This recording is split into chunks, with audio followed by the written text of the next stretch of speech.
Rita and Chet. I don't think that ever happened, but All right, we're recording. okay. So Trevor, thanks for coming in today. You mentioned wanting to look at some life insurance for you and the missus. There's a couple ways we can go about doing that. First is general rule of thumb. That's 10 to 15 times income. The second is we have some software we can put some numbers into and it'll crunch and spit us out a good number. Or we can do what's called the life insurance needs analysis. And that's basically just you and I sitting here running through what the capital requirements is.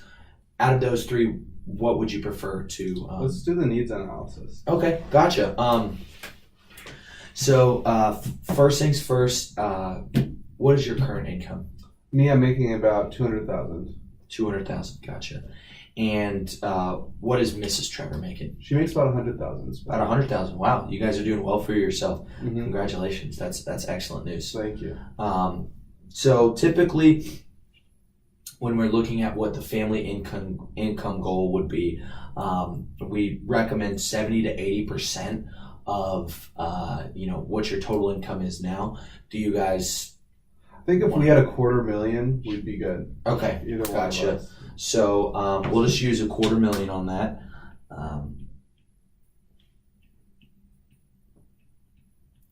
And as far as other income, there's always Social Security that people can pull from. But typically what I like to do is treat Social Security as gravy, per se. I don't want to plan for it because there's a lot of doubt surrounding Social Security. What are your thoughts on that?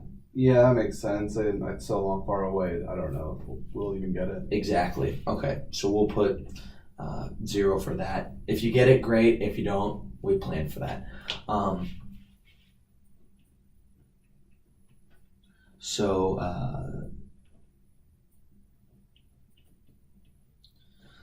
going to do a quick calculation here and get the income shortage in the event of either of your passing.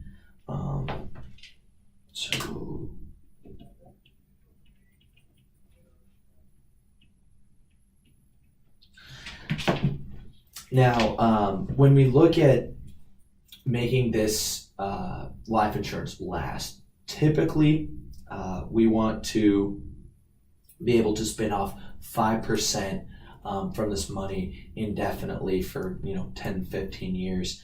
The reason I say 5% is because we can relatively confidently assume that we'll be able to generate 8% off of earnings, and we want to make sure we factor in inflation, which on average is about 3%. So for our inflation adjusted earnings rate, that's why we typically use 5%. Did you have another number in mind? No, that sounds good. You're professional. Okay. So again, let me just do some quick calculations.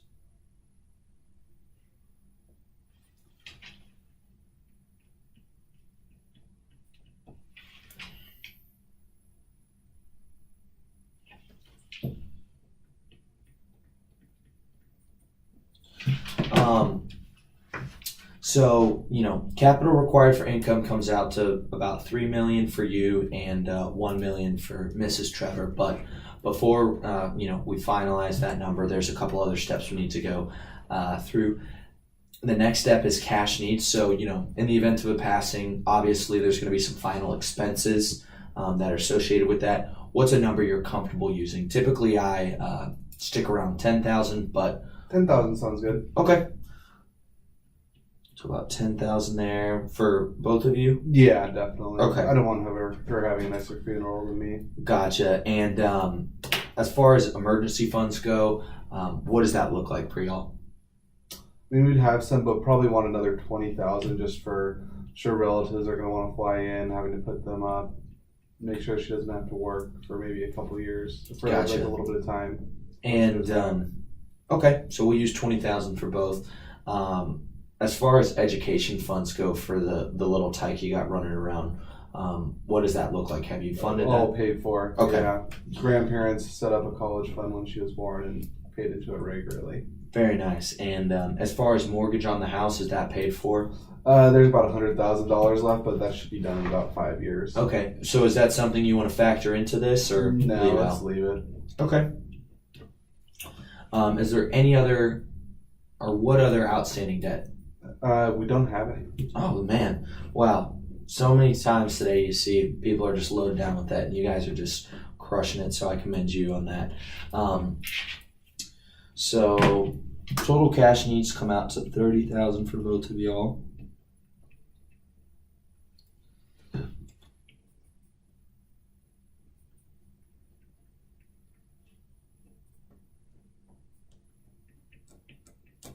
Now, as far as already established income producing capital, what do liquid assets look like for you? We've got about $60K in the bank.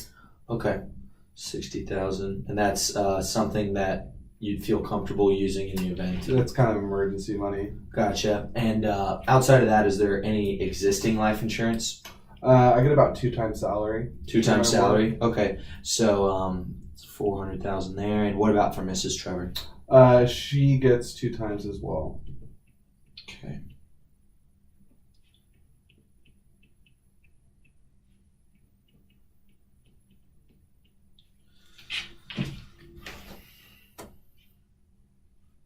So let me just do again another quick calculation. Sorry.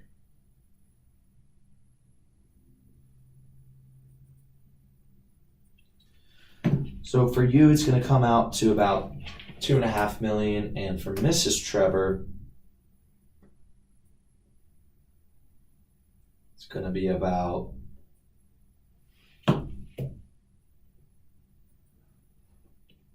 $750,000. Okay. What are your thoughts on those numbers? Mine seems high, but Yeah, probably a good thing. and we can run back through the numbers just to make sure we're both on the same page here. So obviously, you had mentioned you want $250,000 as your family income goal in the event of passing. We use 0 for Social Security. If we add in Social Security, No, I don't think we can. okay, no there. We can adjust the inflation adjusted earnings. That's going to tailor down the number a little bit if we adjust that. No, I'd rather be safer. No? Okay. And then as far as final expenses, we can maybe cut down that emergency fund. No? Okay. And what about liquid assets or existing life insurance? Well, I guess those numbers are right then. Okay, great. Yeah. So let's talk about budget. What do you comfortably assume you could spend on both of y'all's life insurance? So perfect. We do, Chief. Thanks for Yeah, of course. running through that.